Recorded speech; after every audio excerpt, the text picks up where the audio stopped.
welcome to New York One's Off Topic on Politics. I'm New York One reporter Bobby Cuza.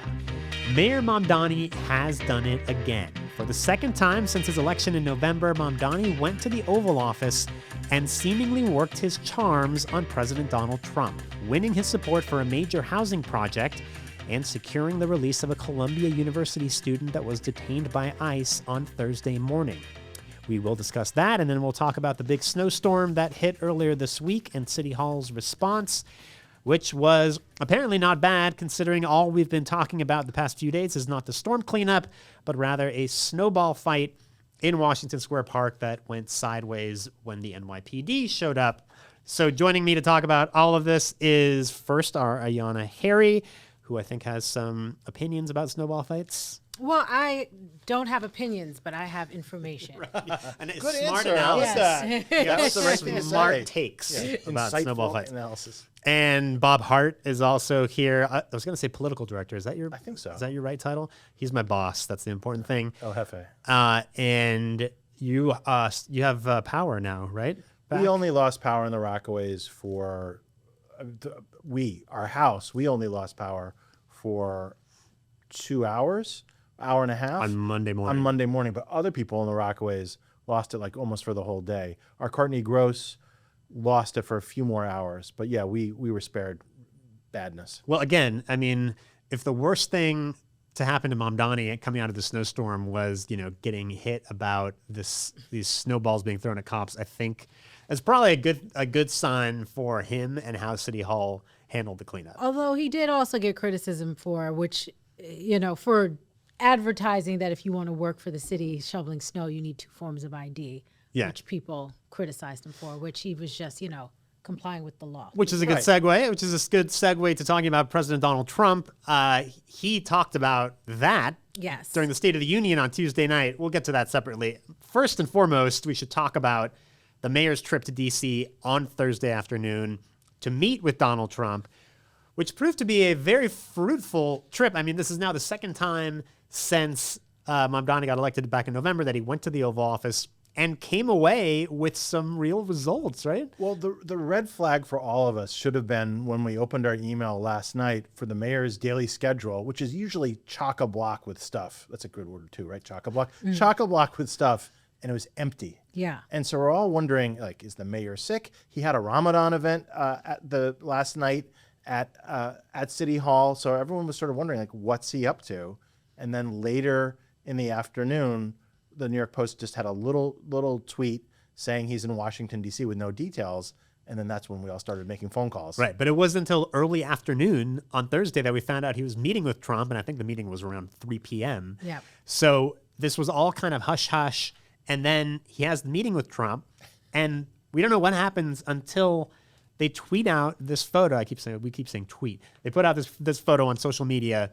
The Mamdani people do, right? This is from the mayor's official social media accounts. I saw it on X. I don't know if he posted it on other social media too, but it's a picture of the two of them in the Oval Office, Mamdani and Trump. Trump is holding up 2 newspaper front pages. One of them is the famous 1970s New York Daily News front cover that says Ford to City drop dead. This is when, during the New York fiscal crisis, when Ford declined to provide a financial bailout to New York City. Then the other one is a fake New York Daily News cover from modern day. And that one says, Trump, I lost it now. What did it say? Trump to City, let's build. Let's build. And Trump provides, Trump delivers 12,000 plus units. So apparently what happened here, according to Mamdani's team, is that when they met back in November, Trump said, come back to me with some big ideas about how we're going to get housing built together in New York City. Mamdani then follows up and arranges for this meeting on Thursday, and he comes to him with this idea, pitching this idea for a big housing development, 12,000 units. Reportedly, this is the Sunnyside Rail Yards housing development, which has been tried many times over the years and has never come to fruition. But apparently he pitched this as something that would be a huge federal investment, and Trump seemingly went for it. And well, let's talk about that. Also, the smile on the president's face in this photo, it's like someone just handed him a winning lottery ticket. Yeah. And the fact that the Mamdani team was like, how can we please the king? And they got this great political prop. They brought both of them there, and Trump loves political props. The smile is a mile wide. Yeah, and the timing worked out very much to the benefit of a Columbia University student who was detained today, because the mayor just happens to be going to Washington, meeting with the president, and brings him something to smile about when the mayor also has a very big ask of his own, which is for that student to be released. And when we heard about this student who had been detained, it's an amazing story. ICE allegedly went into a residential hall at Columbia University, allegedly under false pretenses, and got in and seized this woman. So I immediately assumed that this was going to be like Mahmoud Khalil, a critic of the Trump administration who's outspoken. She's foreign. She's from Azerbaijan. And lo and behold, I go to her Instagram account, and she's like an influencer. And there's nothing political at all. She has 100,000 followers. She's wearing an American flag sweater, and she's all about like, how can you study better? And like all about, she's attractive, and she has all these followers. And I thought, this is the person who ICE came in and dragged away. I thought this was going to be someone talking about Gaza. But what's amazing is that this then provoked an enormous amount of outrage on Thursday. There were protests at Columbia. I mean, every elected official from the local, state, federal level is putting out statements and condemning the Trump administration and the actions of ICE for the way that they came and went after. Meanwhile, Mamdani shows up in Washington and like with the snap of a finger waves a magic wand, gets her released. I mean, it's incredible the way that, not the way that this worked out, but also the way that it seems like Mamdani has this charm that he manages to work on Donald Trump. And it's like every time he goes to Washington, it's amazing, this power that he seems to have over him. Yeah, he definitely seems to be strategic in building this relationship with the president. Absolutely. And, going back to their first meeting in November, it was Mamdani who reached out and provided that outreach and really was a bridge to try and build this relationship. And so I think he is incredibly thoughtful. I imagine he's sitting down with his advisors, plotting every single step of how he should approach his relationship with the president, because they clearly have very different views, right? Even when the president mentioned Mamdani during the State of the Union, what does he say? Nice guy, bad policies, right? So they certainly have their disagreements, but they found seems like cordial way to politely disagree and to collaborate when possible. Like during this meeting, the City Hall readout says that they discussed ways in which the federal government can support building 12,000 more units of housing in New York City. If Mamdani gets that, that's a real win, I think. The thing about the State of the Union was also, it was a bash fest against the Democrats. The only Democrat who didn't get bashed and got semi-praised was Mamdani. Right. And to your point, exactly, that mayor has figured out that they disagree probably on 90% of the things. Let's find the 10% that we agree on. You're a developer. I need housing. You're a developer by history. You're the president now. And let's make a deal. And it's very, very smart. Now, who knows how long this will last? Right. Nothing lasts forever in Trump land. But right now, the mayor is smartly playing this. And honestly, so is Trump smartly playing this. And I mean, and what's brilliant too is the way that he is appealing to Trump's ego, right? I mean, the newspaper. The newspaper is like a stroke of brilliance. I mean, first of all, Trump was there in the 1970s, so he remembers this. And to put him on the front page of the Daily News, and Trump loves the New York tabloids. Yes. And to portray him as this hero coming to New York's rescue to helping solve its housing crisis. Well, also Trump rose to prominence during the New York City fiscal crisis because he was one of the few developers to actually double down on investments in New York when other people were fleeing. So that played to him perfectly. Right. And when it comes to the State of the Union speech, like you said, Bob, Trump is trashing all these Democrats, and then with Mamdani, he can't help himself. He says what a nice guy he is. And then even then, he's only bringing up Mamdani in service of this point that the Democrats are hypocrites because they're against voter ID laws. And yet there's this emergency snow shoveler program in New York City that requires two forms of ID. which then the next day the mayor was like, thanks for advertising the snow shoveling program. Right. We got like hundreds of more applicants to show up today. But so even there, even when he invoked Mamdani, it wasn't as a direct criticism of him. So if you're going to get called out during the State of the Union, there was, you could do a lot worse than the way that this unfolded with him.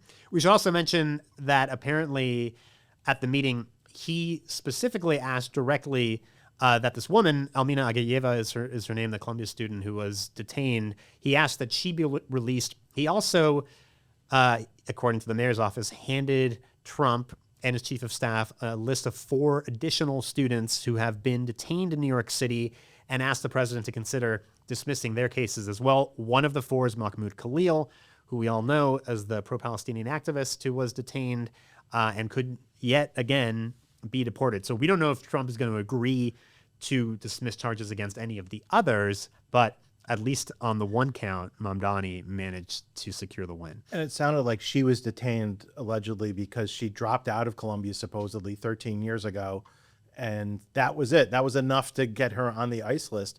But if you go to her Instagram account, it's the most benign, silly stuff that she has 100,000 followers. And, it's like if you dragged away Susie Chapstick or something rather than some activist.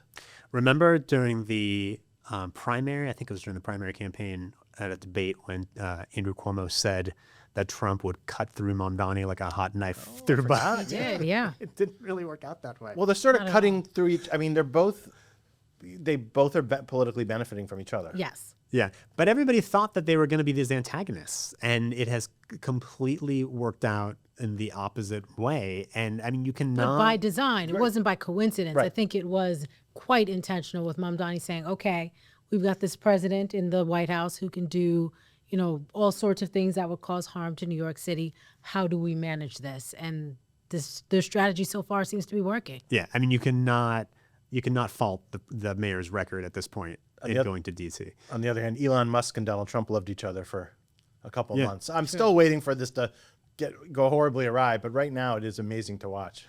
All right, we are going to leave that part of the conversation there. When we come back, we're going to talk about the mayor's response to the storm. Remember the storm? And to the NYPD officers who got pelted with snow and ice in Washington Square Park. So I've been thinking a lot back to November, December, when Mamdani was first elected, and everybody was talking about how, here's this guy, this really smooth talker. He's a gifted communicator with these ideals and these democratic socialist principles, but can he really run a city? And what you would always hear, and people like us would talk about, is that, well, the first big test is when there's something big like a snowstorm, a big snowstorm. Is the mayor going to be able to handle it? And he's now had 2 big snowstorms in his first 8 weeks in office. And it seems like things have gone pretty well. I mean, we should issue some caveats, one of them being that there was the extended cold that happened after the last storm, and we had a number of people who died out on the street.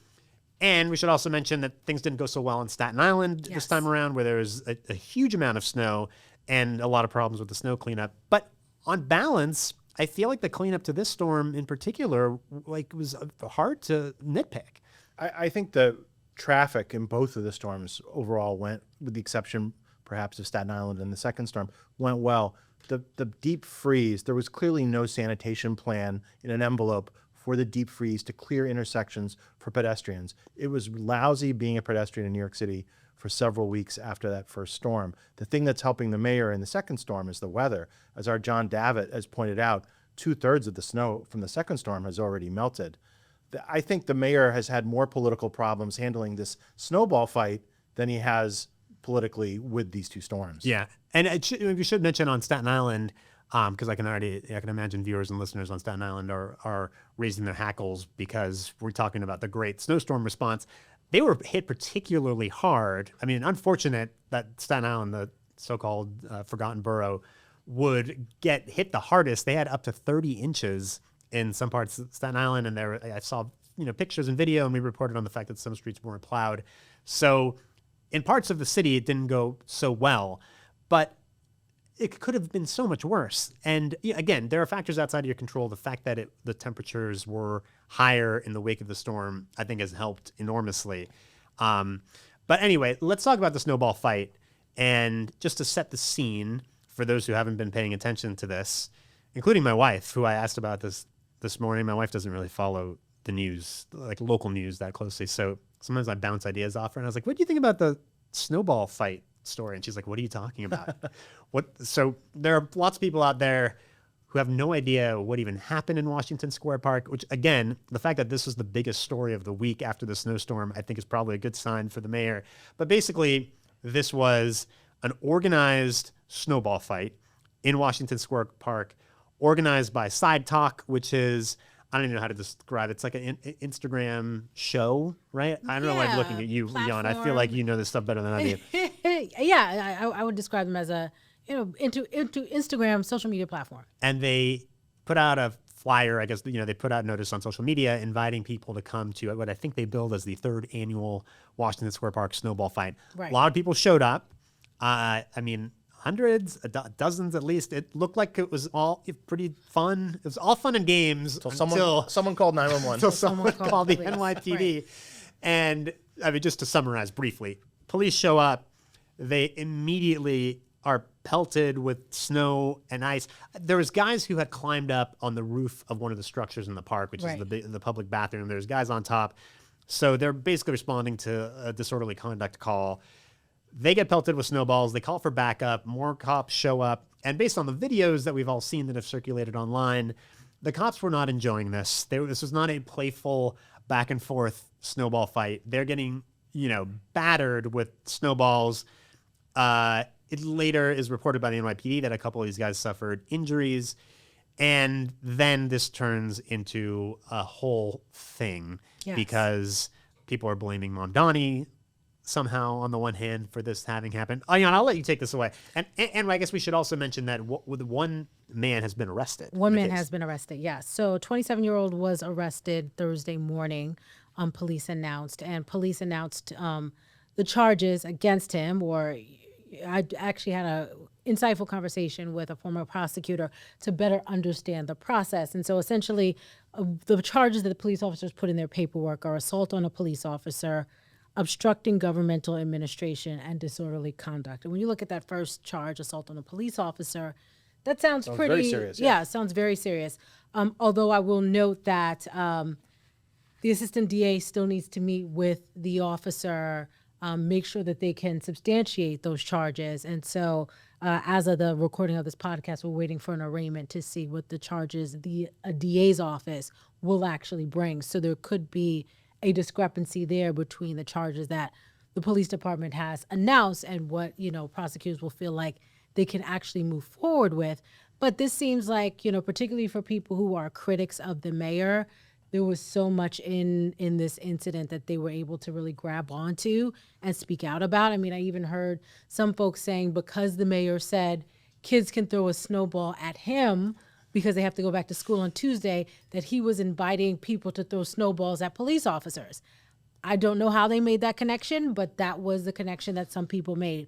But this just showed deep divisions, not just throughout New Yorkers. Some people saying, look, this is Washington Square Park. When it snows, there are snowball fights. You walk into a snowball fight, you might get hit with a snowball. And other people saying this was deeply disrespectful to the NYPD officers who were there. You can really pack a snowball pretty hard. There can be rocks in it, and they felt like these officers were under attack. And we saw the differences, so much nuance in the opinions, but we saw the differences also between the mayor, who characterized it, I would say, in a way, he did not characterize it as criminal. No, in the way in which I feel like he was downplaying. He downplayed. Yeah, he did. The first time he just said it was just kids. Yeah. Right. And it wasn't just kids. And to your point, yes, he's on one side, the police commissioner's on the other side, the governor's on the same side with the police commissioner. So and then the police union's on this one side. And I think the mayor's description did him no favors the first day, where he really made it sound like it was no big deal. And then later he made it somewhat stronger, saying, of course you shouldn't be throwing snow at cops. Yeah. Throw it at me. Yeah, no, I totally agree. I think on Tuesday, the first day after the snowstorm, he was so dismissive of it that I think he created more of a problem for himself. I agree. I mean, like you said, he repeatedly referred to them as kids. I mean, if you look at the video, if they're kids, they're pretty big. They're pretty big kids. They're pretty big kids. I mean, these aren't like 7, 8, 9, 10-year-old kids throwing snowballs. These are maybe 16, 17, 18-year-old and older. I mean, they're clearly adults there as well. And the mayor kind of tried to laugh it off, by saying that if anybody deserves to be hit with a snowball, it's me. And people were like, well, this isn't really that funny of a situation.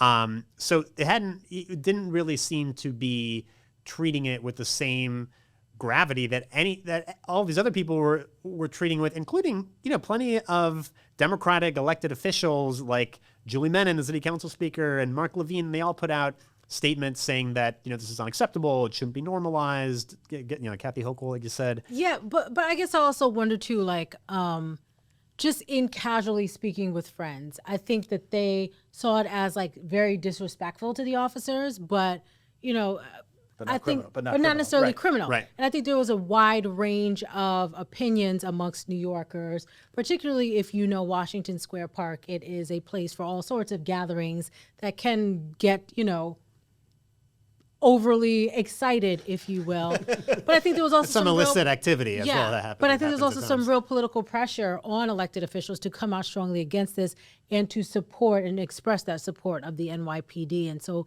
this almost became a proxy of people like, where do you stand? Do you stand up for the NYPD or not? And I think that's what ultimately was at the undercurrent of a lot of conversations this week, and people assuming because of Mamdani's statements, he therefore does not stand up for the NYPD in the ways in which Jessica Tisch and the governor and Julie Menin have. I mean, 50 years ago, I said this to you before, no one would have had a camera. The cops would have had cameras. People there would have had cameras. And the cops showed remarkable restraint, I have to say. But 50 years ago, one of the cops would have probably hauled off and punched one of the guys in the face. And that would have been it. Now, I'm not saying that's how it should have played out, but that's how it would have played out. And that probably would have ended everything. In this case, the cops realized everything is being recorded. The best thing to do is de-escalate this and walk away. But obviously, people shouldn't be throwing snow or ice at cops. But the response by some people was like on the level of 10 on a 1 to 10. Yes. And I'm thinking, like, if there were a sniper in Washington, like the response couldn't be any more severe, and you're almost becoming the person who cried wolf. So when there is a serious assault on a cop with a deadly weapon or something else, you can't respond any stronger. Right. Well, and that's why it's funny that you said there's a lot of nuance. There is a lot of nuance, but for most people, it was like pick a side. Right. You're either with the police or you're against the police or you're with the snowball participants. Right. And it's not that simple, right? I mean, yes, a snowball isn't a deadly weapon, but this was not a playful, harmless situation. And by the way, the police, I think, released 4 photos, right? Do I have that right? Of 4 suspects that they wanted to find in the aftermath. And with the pictures of one of the kids, he's holding a piece of ice that's got to be like, it's got to be like 18 inches, and that is not a snowball. Like, that could maim someone if it was directed at your head. You did a good job of talking about how this echoed a water fight with police. In 2019. 2019. With Blasio. There was this rash of incidents where buckets of water were being thrown on police. Do you guys remember this? Yes. And it was during a heat wave, I think, actually, during the summer, and it was a very analogous situation because it's just water, right? It's just like cops getting wet, but then also in one case it was clearly interfering with an arrest, and in another, I think there was like at least 3 incidents where videos came out of people doing this, and again it was similar to this instance where the cops were not having fun. They weren't playing along. This was not something that they wanted to be a part of, and at the time I went back and looked at some of the coverage, and there's universal condemnation, including Mayor de Blasio. Jumaane Williams the public advocate talked about how it was disgraceful. And then there were a few arrests at the time. So it played out in a very similar way. But again, I think Mamdani minimizing it to the extent that he did maybe gave the story a little bit more life than it would have had otherwise.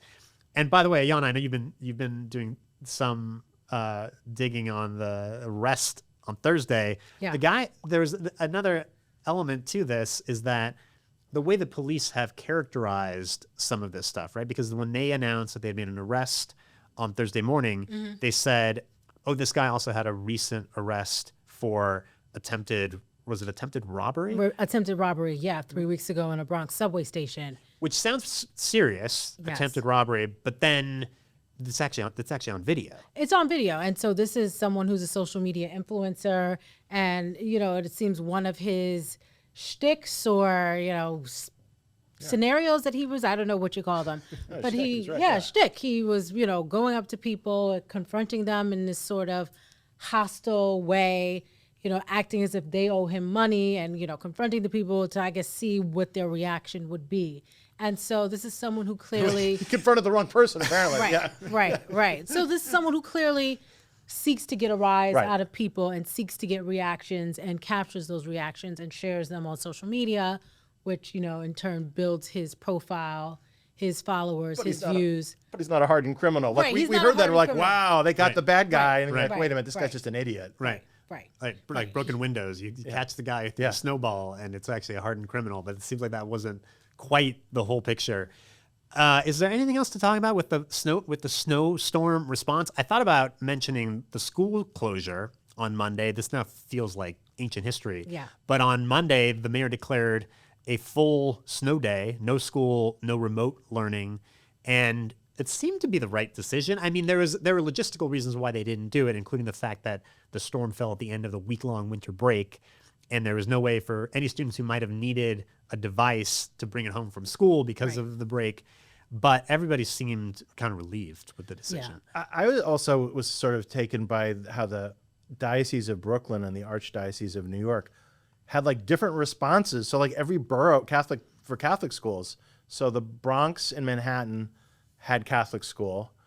Staten Island had none. And then Brooklyn and Queens had remote. So I'm like, it was a crazy quote.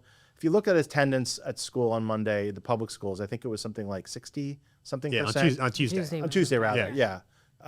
And it was down, but I agree with you. I mean, it's been a very long time in New York City history where you've had 2 snow days in a row. So the mayor would have been condemned no matter what decision he made. Right. And he got some criticism for reopening schools on Tuesday, especially in Staten Island. I think it was really a geographic thing. Like parts of South Brooklyn and on Staten Island where they got more snow, people thought they shouldn't have reopened schooon on Tuesday. Which is what the diocese the archdiocese was, or the diocese was able to do. But you're going to get criticized either way. Yeah. So even on that call, I think things probably worked out pretty well for the mayor. I guess it was a good week for the mayor. It was a crazy week. And what I forgot to mention earlier too is after he met with Trump called him to say, oh, by the way, we released the Columbia student, which then the mayor put out on social media. So because when we all first saw that, it sounded like, wait, why are they having a phone conversation so soon after they just met in person? Right. But it was Trump calling him to tell him that this woman had been freed. So, all right, everything's coming up roses this week for Zohran Mamdani. We'll see how long it lasts. That is going to do it for this week's episode. You can always watch us all on Inside City Hall on New York One, Monday through Friday at 7 p.m. And we love your feedback. Send us an email at yourstoryny1@charter.com. You can subscribe to Off Topic wherever you get your podcasts. And if you like what you're hearing, leave us a review. Thank you to our producer, Anthony Roman. And that is going to do it for us this week. Thanks for listening, everybody. We'll see you next week.